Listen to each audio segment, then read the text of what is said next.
speaker is our newest member here at Amped-Toastmasters. Justine opened her participation in the club by selecting the word of the day. 4-syllable word is Elizabeth.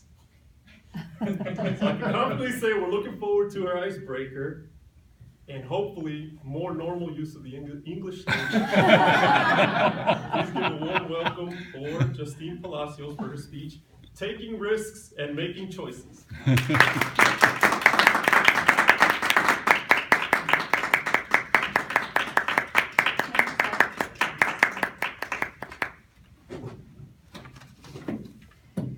Every person has a moment in their life where they make a choice that completely alters the course of their life. To help you get to know me better, I want to share with you a time when I made some choices and took some risks that changed my life forever. I was getting ready to move to Europe for a 6-month study abroad program. A group of girlfriends invited me to Rosarito Beach for a last weekend of fun before my big trip to Europe. My friends left a day ahead of me because I had final exams. The plan is that they would meet me in Tijuana, in Mexico, and then we would caravan down to Rosarito together. We all agreed that it wasn't a good idea for me to drive to Rosarito by myself. So the day of the trip, I drove to Tijuana and I went to our meeting spot, and they weren't there. So I waited, and they didn't show up. And I figured they probably had a case of margarita-itis. So I figured I was probably just going to be driving to Tijuana on my own. So I began walking back to my car. And the streets in Tijuana, they're not all marked with street signs. And so I started feeling like everything looked the same, and I was feeling lost. So I told myself, you know what, I can handle this. I'm about to move to Budapest. I can handle what is happening here. So I started walking down the street, and the next thing I know, I find a paid lot. And I'm like, oh, that's where I left my car. So I walk up to the lot, but my car was nowhere in sight. So I'm thinking, oh my God, is my car stolen? So I walk back up the street and down another block, and another, and another. Pretty soon, I'm walking the streets of Tijuana for about an hour, and I have no idea where my car is. And I hadn't even drinking any margaritas yet.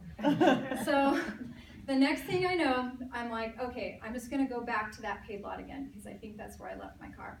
And I walk over there, and this guy walks out of his dental office, and he sees me walking up and down the streets, and he's like, are you lost? ¿Estás perdida? He's talking to me in Spanish, the Mexican guy, and I explained to him the situation. So he's like, you know what, everything's gonna be okay. He says, let's just go talk to this lot attendant. So we walk over to the paid lot attendant, and Luis, this guy introduces himself as Luis, he says, where are all the paid lots in the area? Give us directions. So the guy gave us directions, and we walked to the second lot. My car's not there. So then I'm really starting to freak out now, and I'm going, oh my God, my cell phone doesn't work. This is like back in the day when cell phones don't work when you're in another country. And I'm like, what am I gonna do? And he's like, calm down. My cousin owns that dental office. You can use her phone. Everything's gonna be fine. So we walk to the third lot, and lo and behold, there's my car. So at this point, I'm feeling like a stupid idiot because I'm lost in Mexico. And I get in the car, and this guy's like, you know, will you give me a ride back to the office? And I'm thinking to myself, I'm like, I'm in a strange country, and you're foreign, and I don't know if I should be getting in the car with a strange foreign man. But I decided that, you know, he was really kind to me, so I should return that kindness. So I went in the car with him, and I drove him back to the office. And he starts telling me that he's a doctor. And I look over at this guy. He's like my age. At that time, I was in college. I was in my early 20s. And he's like, there's no way this guy's a doctor. And he's like, yeah, I'm a gynecologist. So then at that point, I start laughing. I'm like, there's no way this guy's a gynecologist. And I look over at his face, and he was so offended, completely offended. And then I was like, oh my God, here I am, offending this guy, totally embarrassed. So I get to the office, and I'm like, oh my God, I just need to, you know, go back to Rosarito and say goodbye to this guy. And then he says, you know what? Have you ever been to San Quintin? And I'm like, no, where's San Quintin? He says, San Quintin, it's just south of Rosarito. He says, do you want to go to San Quintin with me? And myself, and you know, I'm in my early 20s, and you know what they say about people in their early 20s? Your brain isn't done developing yet. Well, obviously that was the case with me, because the next thing I know, I'm driving to San Quintin with this strange Mexican gynecologist. And I'm at the green light, so I'm going to cut this short, but I'm going to tell you that after our great adventure, I dropped him back off in Tijuana. And I thanked him for this great time, and I told him how grateful I was to cross paths with such a nice person.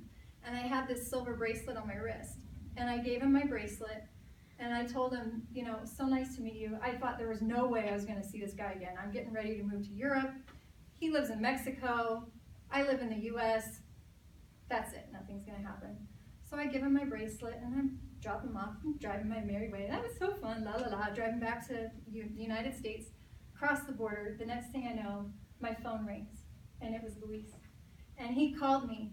He called me that day, he called me the next, and he called me every day while I was in Europe for those 6 months.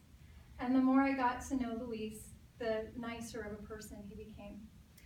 And it really, what I want to share most with you guys is that I'm so glad that I let that stranger into my car, and I took those risks, and I went on that trip to San Quintin with him.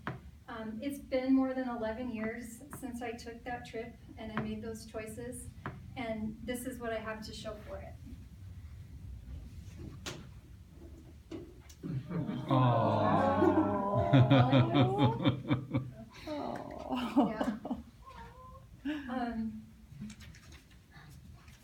Every day we are faced with choices that can affect the rest of our lives. Taking a trip with a strange Mexican gynecologist to a fishing village in Mexico ended up being the best choice of my life.